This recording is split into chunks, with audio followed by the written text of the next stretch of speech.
Join me in the jungles of South America as I search for El Dorado, the legendary city of gold. It was a dream that lured hundreds to risk their lives. It powered the conquest of South America. A city covered in gold, richer than anyone had ever imagined.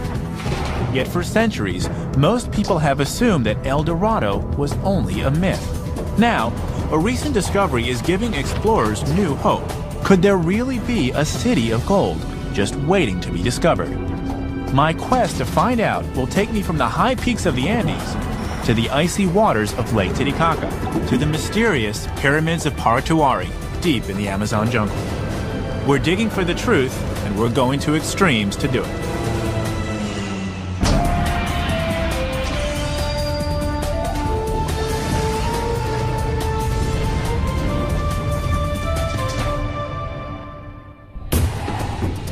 "500 years ago, in the high Andes Mountains, a story began to circulate of a place with more gold than anyone had ever heard of. Spanish conquistadors called it El Dorado and searched for it for centuries. To them, it wasn't a myth. They believed it was real because of the astonishing amounts of gold they really did find in South America. Hi, I'm Josh Bernstein. Nowhere was there more gold than here in Cusco, Peru, the capital of the Inca Empire.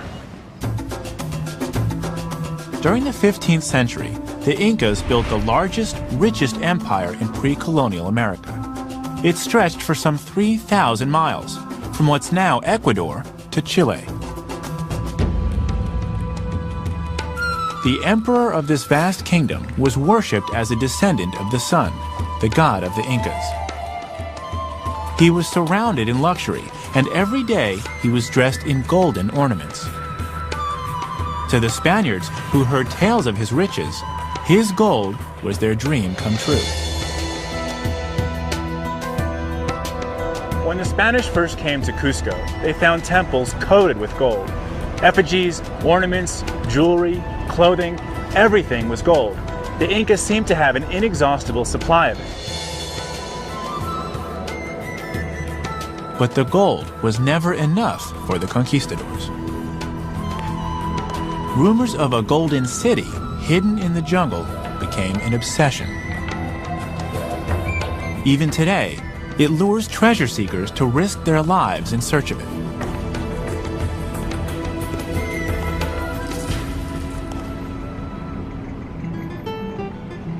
Why does the legend of El Dorado have so much power? Could there be any truth to it? There's no better place to find answers to these questions than here in Cusco. In this city today, signs of the Spanish conquest are everywhere. But Cusco is built on Inca foundations, and you don't have to look very hard to find them. They say the Inca were the greatest stonemasons of the ancient world, and it's easy to see why when you see how perfectly they cut and joined these massive stones together. But has the gold survived as well as the Inca walls? Peter? To find out, I'm meeting Peter Frost, an historian who's lived in Cusco for 30 years. Peter takes me to the Spanish cathedral, built with the riches of the conquest. I've never seen so much gold. The altar is covered with it. So this is where a lot of the gold ended up. A lot of it did, yes. You had a huge accumulation of Inca gold. 20% of it went to the king in Spain. That was his tax, that was his cut of the loot of the conquest. Then you had individual conquistadors taking their share, and many of them donated large amounts of their share to the church because they were very pious Catholics, and much of it ended up in these imposing gold leaf altars in the Spanish churches that was fabulously impressive to anybody who saw them at the time, and a good deal of the point of that was to impress the natives with the power of Spanish religion. It was an astute move on the part of the Spaniards.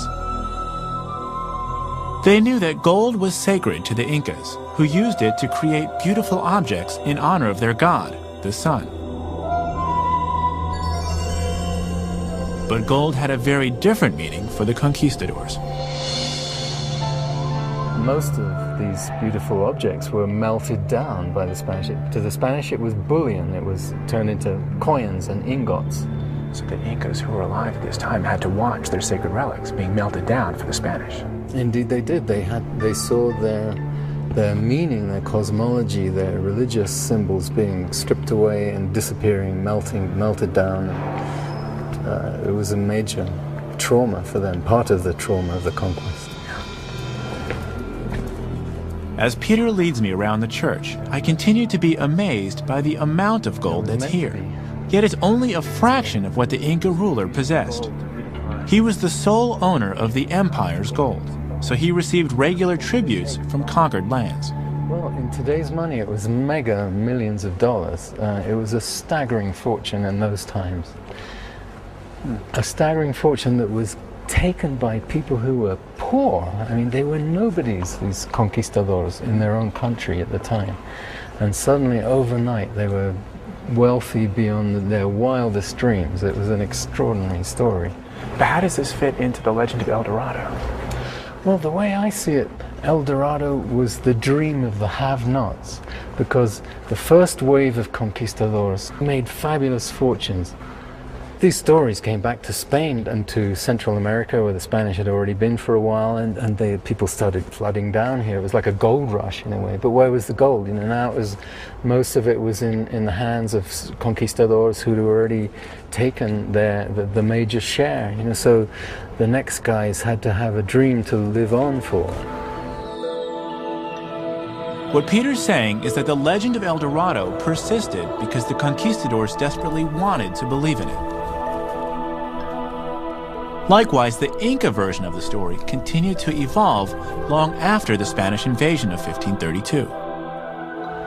The legend goes that the Incas saved some of their treasures and retreated to this mythical city somewhere in the rainforest. All these myths have survived, and there may be some truth in those legends. There are so many layers to the legend of El Dorado, it's no wonder it's taken on a life of its own. And now I've just heard that there's something more. A recent discovery that's giving explorers new hope that El Dorado is more than a myth. Luckily, I've been able to catch up with a seasoned explorer named Greg Diarmengian. Greg works as a psychologist in Boston, but for the past 20 years, he's spent much of his free time in the jungles of Peru, on the trail of El Dorado. So what is it that's gotten everyone so excited about El Dorado again? This has. What is that? This is a copy of a letter recently discovered in the Vatican archives, written by a Jesuit priest in the mid-1500s. And what does it say about El Dorado? It describes a journey of Indians of that era to the kingdom of Paititi. Like, what is Paititi? Paititi is said to be the Incan city of gold beyond Cusco. So the Incas also believed in a city of gold beyond Cusco. Could this be the same place the Spaniards called El Dorado? The Incas believed that they were descendants of a great hero called Incare. He rose from the waters of Lake Titicaca to found Cusco and then ended his days in Paititi, deep in the jungle. When the Spaniards heard this story, they began to search for Paititi, believing it must be the real El Dorado. They never found it. Now, Greg says this letter gives credence to the idea that Paititi was a real place. And the letter describes it as rich in gold. Maybe El Dorado really did exist.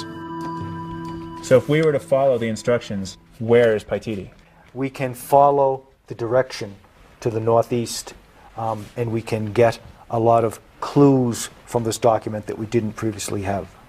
Northeast of Cusco. Northeast of Cusco, yes. Where would that put it on the map? It would put it an indefinite distance in this direction, but it would take us through the Pantiacoya area, the area most frequently associated with Paititi in local Peruvian legend. Much of the Pantiacoya is dense jungle, largely unexplored. In the south of it is a series of strange formations called the Pyramids of Paratuari. Greg was the first to explore them in 1996. At the time, he wasn't able to fully determine whether they're natural or man-made. So he says they're definitely worth more study. We go northeast. But he cautions that they're very hard to reach. It's a torturous kind of terrain in that it's so covered with dense vegetation, moss, ravines, dense cloud forest, high altitude jungle, lower altitude jungle, unnavigable rivers, such that traveling there is one difficulty after another. But if I wanted to go on a search and take an expedition out there, could you help me organize that? Absolutely. Yeah? Yeah. Pretty good adventure, huh? Greg's gotten me excited about the possibility of finding Paititi, but he has a lot of preparations to make first. Our journey will cover a broad range of territory, from mountains to rivers to thick jungles few have penetrated. Sounds like a real adventure. Meanwhile, I'm heading off on a mini expedition of my own. I know why the Spaniards wanted gold, but I want to know more about what it meant to the Incas. Coming up, Lake Titicaca. At an altitude where most people are skydiving, I scuba dive the icy waters of one of the world's highest lakes, in search of clues to the true story of El Dorado. I'm on a quest to find El Dorado, the legendary city of gold. I've learned that here in Peru it's called Paititi, and that it may be more than just a legend. In Cusco, I saw a 16th century letter that suggests the city is a real place. Before I go in search of it, I'm headed for Lake Titicaca, the sacred lake of the Incas. It's long been associated with legends of gold. Wow. This is Lake Titicaca. It's breathtaking. Literally, at close to 13,000 feet above sea level, I can barely breathe. It's going to take my body a few days to acclimatize. Yet I'm anxious to get into the water. I've heard that the Incas actually sacrificed golden treasures to this lake 500 years ago. Why would they sacrifice something so valuable? I'm wondering if there's any evidence left to be found at the bottom of the lake. There's only one way to find out.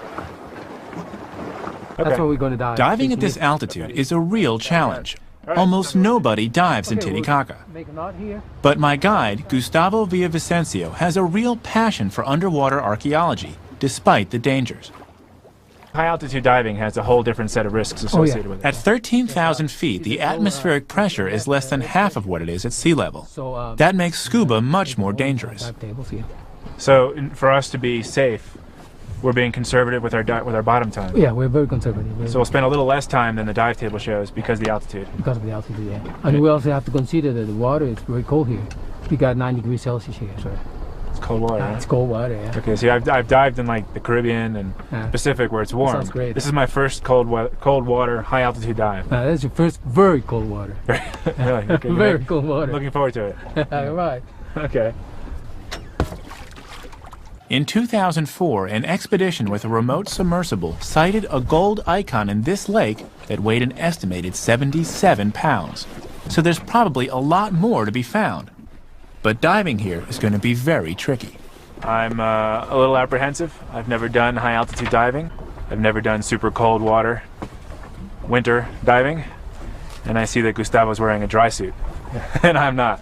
So he may know something I don't. But you're tough. I'm tough? You're tougher than I am. Yeah. Well, we'll see how it goes. But yeah, I'm a little nervous. This is the whole altitude thing. I'm not sure how that's going to go.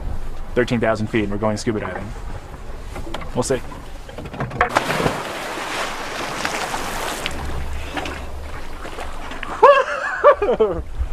Ah, that is cold! You weren't kidding! The first shock feels like diving into a bucket of ice. And at 48 degrees Fahrenheit, this isn't that far from the truth. But I force myself to adjust, moving and breathing very slowly. I start looking for the glint of gold.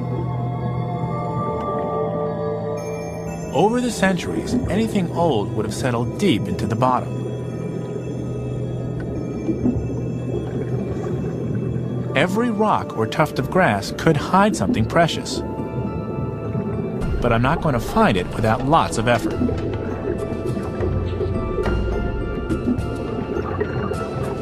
The seconds tick by. We can only stay down for 25 minutes. Now I understand why most expeditions take weeks to find anything here. There must be an easier way to determine why the Incas sacrificed gold to this lake. We don't want to outstay our welcome.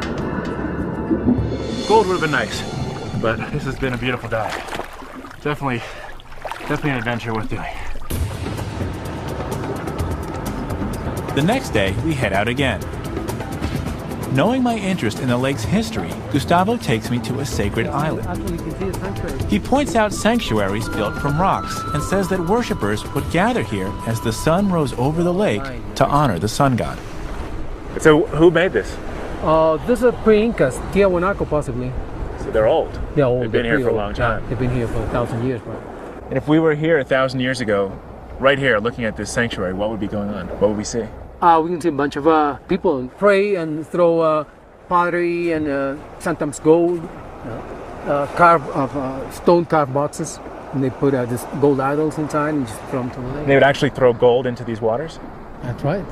Wow. So even long before the Incas, ancient Peruvians were sacrificing gold into this lake. Gold was a symbol of their god, the sun. No wonder its value to them was spiritual, not monetary. I also find out that Lake Titicaca is even more important to my quest than I realized, because it's here, in the sacred high lakes of the Andes, that the legend of El Dorado actually began. Native people told stories of a great king who rode a golden raft into the lake.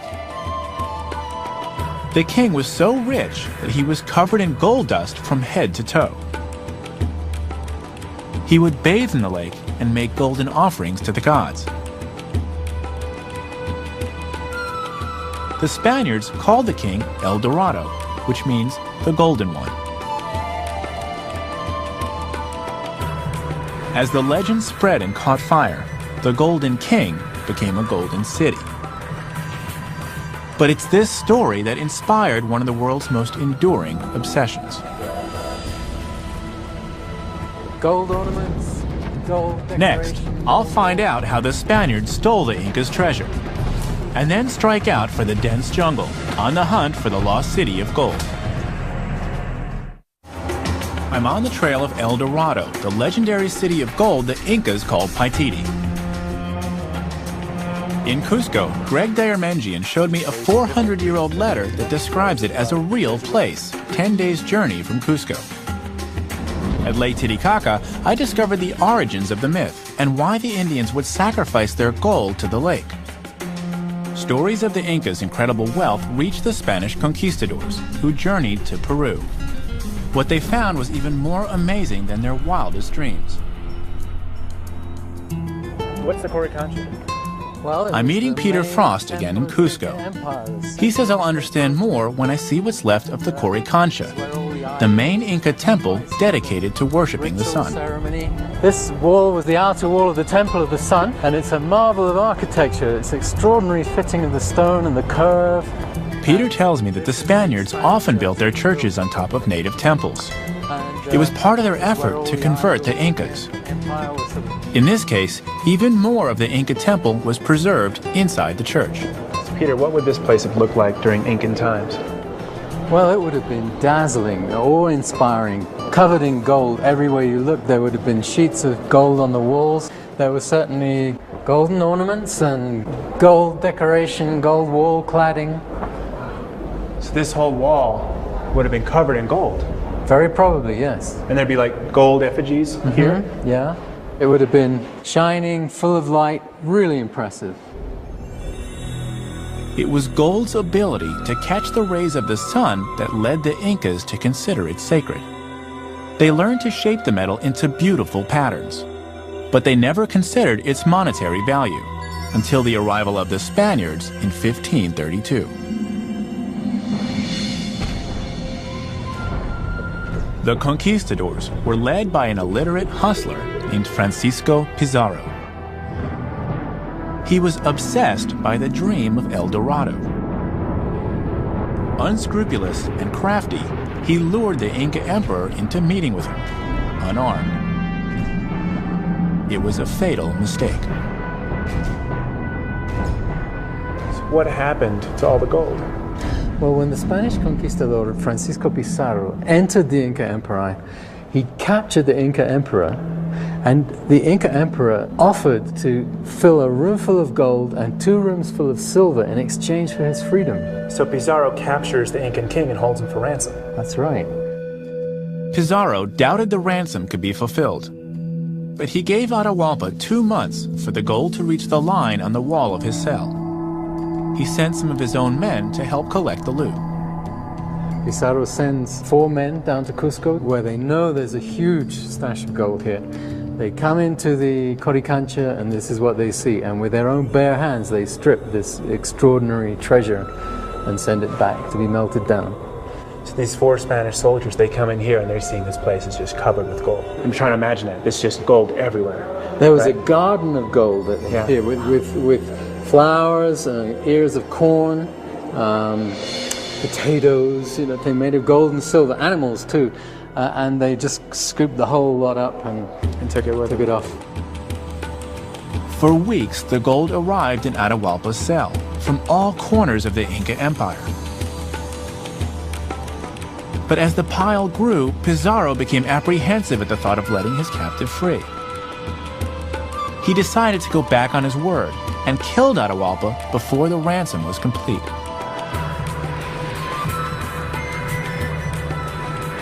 The Spaniards destroyed the cultural treasures of the Incas. They melted the gold into ingots and divided the spoils.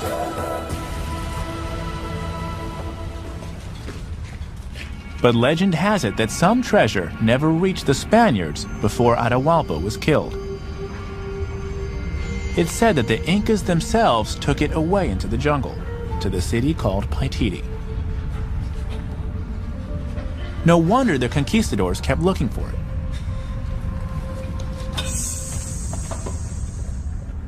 This gives me even more reason to head off into the jungle myself. Good to see you again. Hi, Justice Paulino. And I've got a great team. Greg Diarmangian and his partner Paulino Mamani worked together on their first expedition to the pyramids of Paratuari. The letter Greg showed me places Paititi 10 days travel from Cusco. Drawing on his knowledge of Inca lore, Greg believes that if the city exists, it's most likely northeast of Cusco, beyond the town of Choquicancha. It's a wild, unexplored region, which includes the mysterious pyramids of Paratuari. The Incas in the letter would have traveled by foot to Paititi. 400 years later, it's impossible to duplicate their journey. But Greg says we're probably pretty close. Well, we're going through the Sacred Valley, and Choquicancha, which means gold enclosure, is a far outpost of the Incan Empire. It would have been there that people would have gone towards the eastern edges, the northern and eastern edges of the Incan Empire. So if we were here during Incan times, we'd be passing through the periphery into the uncharted territories. Yes, exactly. And this valley that we're in now, would they have traveled through this? Sure, this is well traveled in Incan times. Really? The Sacred Valley. This valley is called sacred because it's where the Inca royalty lived. And I don't blame them. The scenery is spectacular.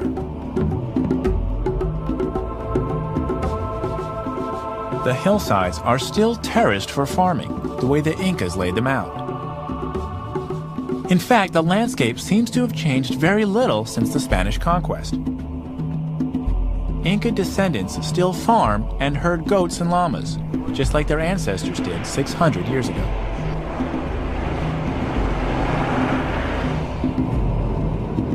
We pass several Inca ruins. There's 30 walls, still impressive. I can't help but wonder about the great civilization that once flourished here, and what it might have accomplished if the Spaniards had never dreamed of El Dorado.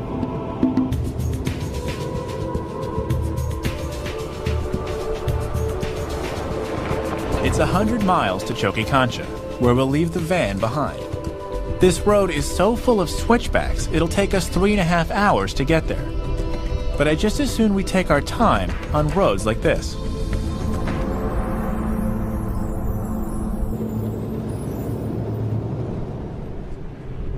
You know, one thing I'm wondering about in terms of El Dorado and Paititi is where would all the gold come from? Were there gold in the hills out here? Yeah, but they had such a large quantity of gold it had to come from elsewhere. and many of the jungle areas provided gold to the Incas. And is it alluvial gold on the surface, or do you have to actually mine for it? Both kinds, but most of it would be on the surface. Really? So we might see some? We might. That'd be exciting. Yeah. If we find some, can we keep it?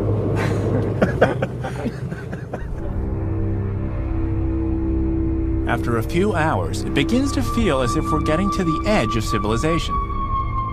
In Inca times, this far eastern part of the empire was called the Antisuyo. It was wild and uncharted, just as it is today.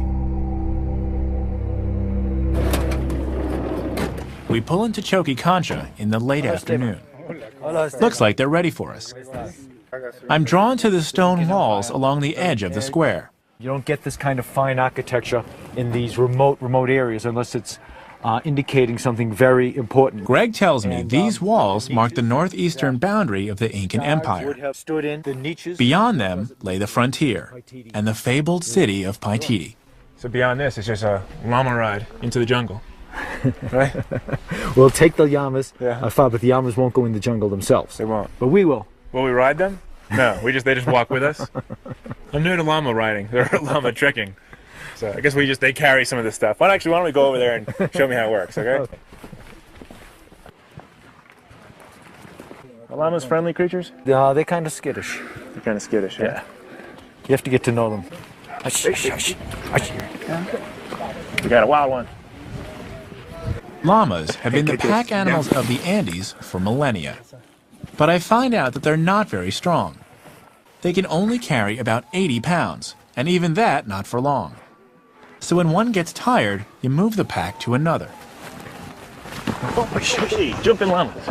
Okay, so it's a little bit fidgety. The llamas are ready, and so are we.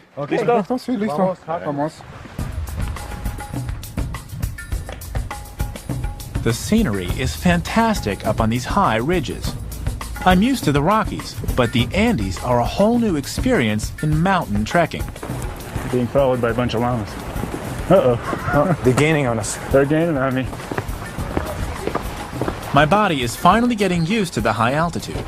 So Greg, how high are we now? We're about 9,500 feet. So we're below Cusco and way below Titicaca. Yeah. That's nice. It's nice to be able to breathe again. Absolutely, yeah. It's high enough, though. The trail we're following is really old, but still in pretty good shape. So Greg, this is part of the Inca Trail, isn't it? Yeah. This is part of an Inca network of trails from Choquecancha to the north and to the east of here. So this isn't like the Inca Trail what people think of Machu Picchu, but it's an Incan trail. Right. This is one of the many, but this is... I find out that the Incas were in some ways just like the Romans. The east. They united their empire with roads. The Incas built more than 15,000 miles of them.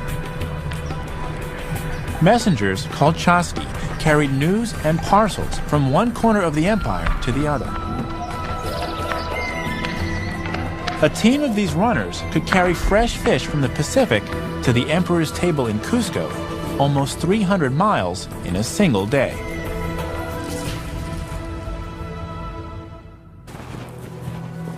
In fact, Greg tells me that the Inca roads were so good that a journey to Paititi today could actually take longer than it did 400 years ago, even with our head start in the van. We descend until we lose the last of the light. This part of the journey feels like the peaceful calm before a storm. I know that the jungle will be a lot harder. Many explorers have lost their lives in that dense, unmapped terrain. The llamas were great in the highlands, but here in the lowlands it's way too hot, and they'd only slow us down. From here, our search for El Dorado will be in the jungles of the Amazon. To get there, we'll go by boat. Hey, Paulino. ¿Cómo estás? Joining our expedition is Darwin Moscoso, a local expert on these jungle rivers. Well, we have to move quick because it's a long way. Retrocedemos un poco. The boat's long-tailed outboard is specially adapted to the shallow streams further on in the jungle. What's this boat called? Is it Pecky Pecky? Peque, peque. It's a single cylinder. Peque, peque, peque, peque. That's why. To the jungle.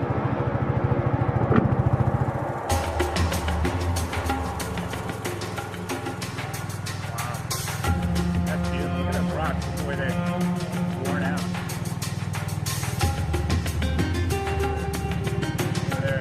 The distance we still have to travel is about 17 miles as the crow flies. You've done this before, right? Hope you don't hit a rock. But in the jungle, distance can be meaningless. Making your way through here is like forging a path through an endless maze. Greg, to get towards where Paititi might be, we take this larger river to a smaller river, and then eventually we just have to get out and bushwhack. Yeah. That sounds like a plan.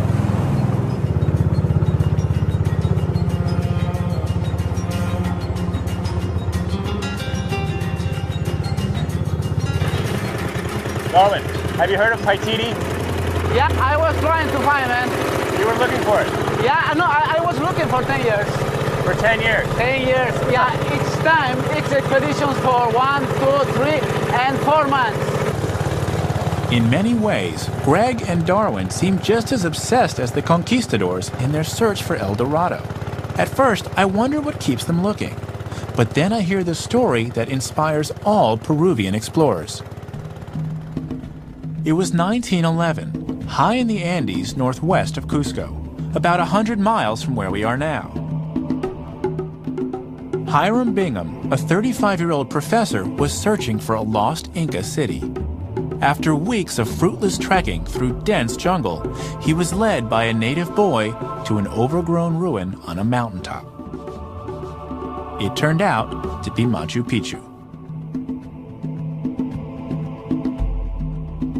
Now, what was once a lost city is celebrated as one of the finest achievements of Inca culture.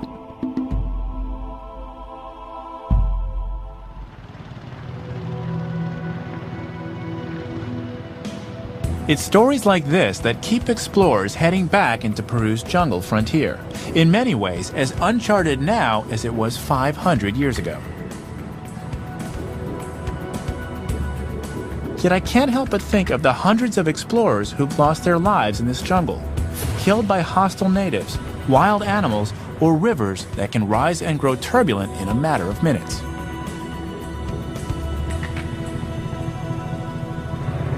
Yeah, very low. Should we pull it? You want us to get out and pull it? It isn't long before we hit trouble. So what do we do now, Darwin? It's a push time, man. Push. We have to push. You know, you say push, we say how hard. We have to push, but I think we will take the canal is that way. To the back. Good. Okay, 1, 2, 3.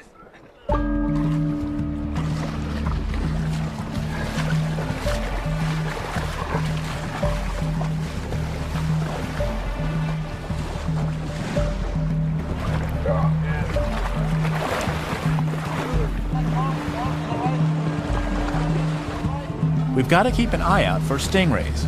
Greg says they're all over these waters. Piranha and poisonous snakes, too.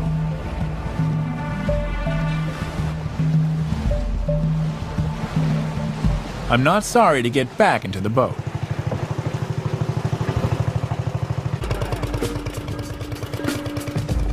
We're traveling on one of the little tributaries that branches off the Alto Madre de Dios River.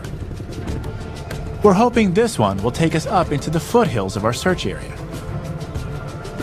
There are dozens of these tributaries, and Greg, Paulino, and Darwin have explored many of them in their prior searches for Paititi. It feels as if we're going deeper and deeper into a primeval jungle wilderness, an environment completely untouched by humans. Yet Greg has found ruins not far from here, so he's sure that this area is a prime candidate for Paititi. It's back to pushing. But now the river is little more than a stream. We've got to slash our way through.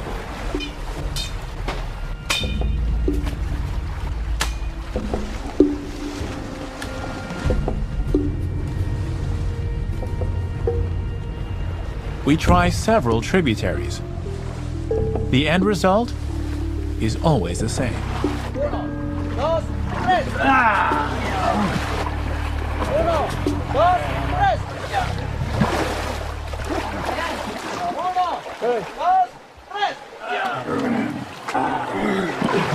I'm beginning to understand why so few people venture into these remote headwaters.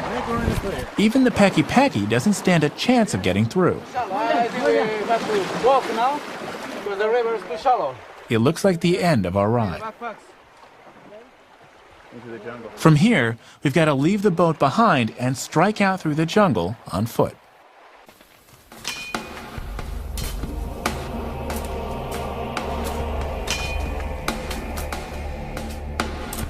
Now, we're miles from where we'd planned to start bushwhacking, in a part of the jungle Greg and the rest of the team don't really know. Getting to our search area near the pyramids of Paratawari will require every last ounce of energy. And in the jungle, every step is fraught with danger. This is an environment where everything moves, even the plants. And if it doesn't move, it'll bite, sting, Watch out for this one. or stick you.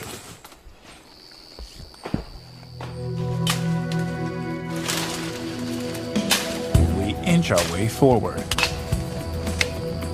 At this rate, it could take us a week just to reach the search area, if we don't miss it altogether. I always knew we were looking for a needle in a haystack. I just never realized how big this haystack was going to be. Coming up, our journey through the jungle takes a turn for the worse. I think this is nuts. I'm searching for El Dorado, the legendary city of gold known as Paititi here in Peru. A 400-year-old letter describes it as a 10-day journey from Cusco. Explorer Greg Diarmengian organized an expedition. We followed the ancient trails of the Incas over the Andes and down into the Amazon jungle. That's when our journey got challenging. After repeatedly running aground, we abandoned our boat and struck out into the jungle on foot, miles before we'd planned to. We're trying to slash our way through to the pyramids of Paratawari, to the search area we've identified as the best place to look for Paititi.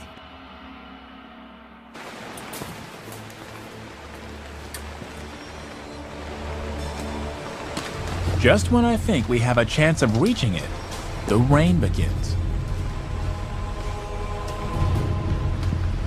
I know it's a rainforest, but this rain is relentless. We have to move even slower now, and our optimism is wearing thin.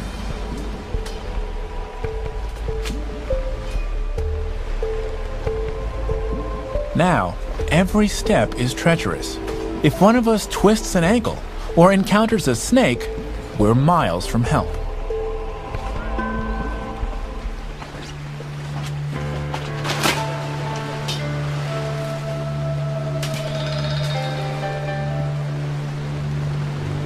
We're finding it hard to see even 10 feet in front of us. Greg says that the jungle around the pyramids is so dense that we could be standing on one of them and not even realize it.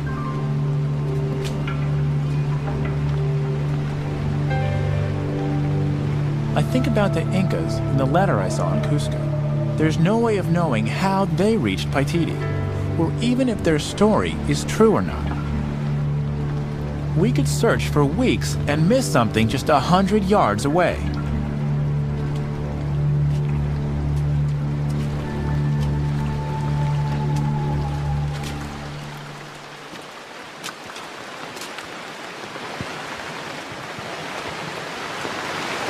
I think this is nuts. I mean, there could be a city right there and we'd walk right past it. It's hot, it's raining too much.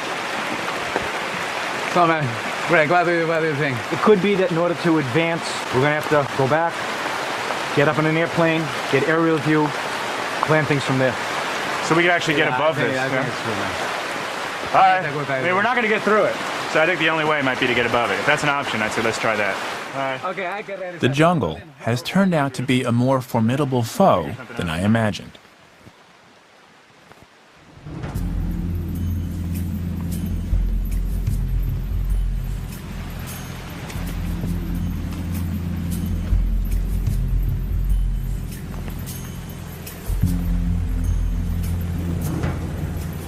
It's a pretty soggy and dispirited crew that finally finds its way back to the Peki Peki. But there's a glimmer of hope yet. Turns out the Peruvian Air Force flies these jungles to deliver mail. To whom, I can't imagine. But tribes do live in some of the most remote parts of the Amazon. We may not have been able to reach the pyramids on foot, but it looks like the Air Force is willing to give us a bird's eye view.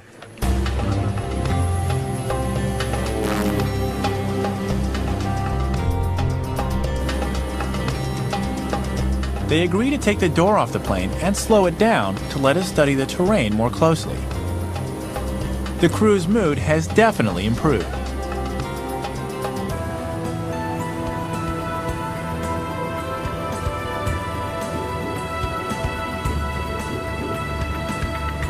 Slashing through the jungle, I didn't realize how vast it is. It goes on for hundreds of miles.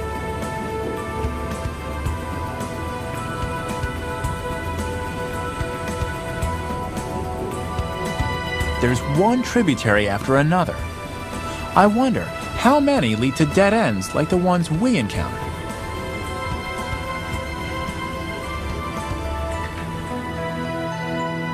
Suddenly, I see something unusual. Huge mounds that rise up in a way that doesn't look natural. These must be the pyramids of Paratuari. But are they really pyramids? Well, they're shaped like pyramids. Whether they're real pyramids or not has been debated. Natural or man-made remains to be seen. I'm dying to get down there and explore them. But they're so choked with jungle, I can barely make them out. Greg spent 4 days here and wasn't able to finish examining them. Alina and I went there in 1996, the first to reach there on foot and investigate. We explored a large part of it, found most likely natural, but there are parts of it that still need to be explored. We may have to come back here one day. It's the only way to know for sure, to be there on foot. There's no place to land. I have to face it. This is as close as I'm going to get to those mysterious pyramids. At least for now. They're great! Aren't they? Yes! Greg says that the pyramids are probably a natural formation, but there's still a small chance that they could be man-made, maybe even a remnant of a lost city like Paititi.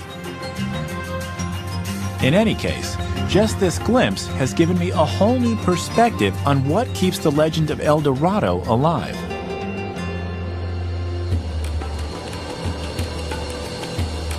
For centuries, it was greed for gold that led the conquistadors to risk their lives in Peru's jungles. But for the explorers of today, it isn't gold. It's the thrill of discovery. It's finding something that's been lost to history and restoring its wonder for all to appreciate. That's a thrill I can understand.